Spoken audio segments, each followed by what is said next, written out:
Marie reçoit la visite d'un ange. Environ 6 mois après que Zacharie et Élisabeth ont appris qu'ils allaient avoir un bébé, Dieu a envoyé un ange à Nazareth vers une jeune fille appelée Marie. Elle était fiancée à un homme appelé Joseph. Et l'ange lui dit que la paix soit avec toi. Le Seigneur t'a accordé une grande bénédiction. Marie ne savait que penser et se demandait ce que l'ange voulait dire. Dieu est très content de toi, a dit l'ange. Tu vas avoir un bébé et tu l'appelleras Jésus. Il sera appelé fils du Dieu très haut. Dieu fera de lui un roi comme son ancêtre David. Son royaume durera toujours.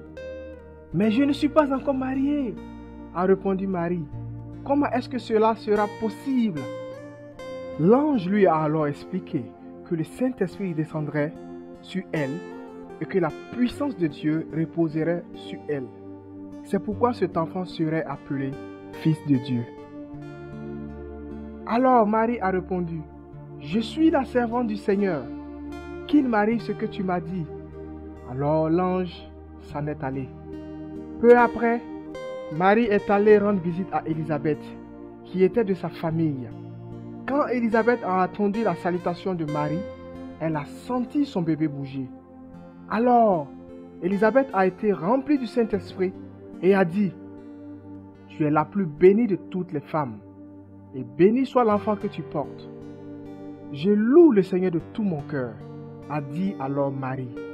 Tous diront que je suis bénie à cause des grandes choses que Dieu a faites pour moi. Marie est restée 3 mois chez Élisabeth, puis est retournée chez elle. Quand Joseph a appris que Marie allait avoir un bébé, il était très mécontent. Il a décidé de rompre discrètement ses fiançailles avec Marie, car il ne voulait pas la déshonorer aux yeux des autres. Mais avant qu'il ait fait quoi que ce soit, un ange lui est apparu dans un rêve. Cet ange lui a dit, Joseph, n'aie pas peur de prendre Marie pour épouse. L'enfant qu'elle porte vient du Saint-Esprit. Elle donnera naissance à un bébé. Tu l'appelleras Jésus, parce qu'il sauvera son peuple de ses péchés. Tout cela est arrivé afin que ce que le Seigneur avait dit par l'intermédiaire du prophète Ésaïe se réalise. C'est pourquoi le Seigneur lui-même vous donnera un signe. Voici que la jeune fille est enceinte. Elle affrontera un fils et lui donnera le nom d'Emmanuel, ce qui veut dire Dieu avec nous.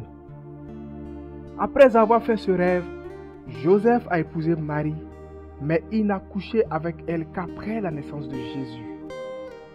Tout cela arriva afin que s'accomplisse ce que le Seigneur avait dit par l'entremise du prophète.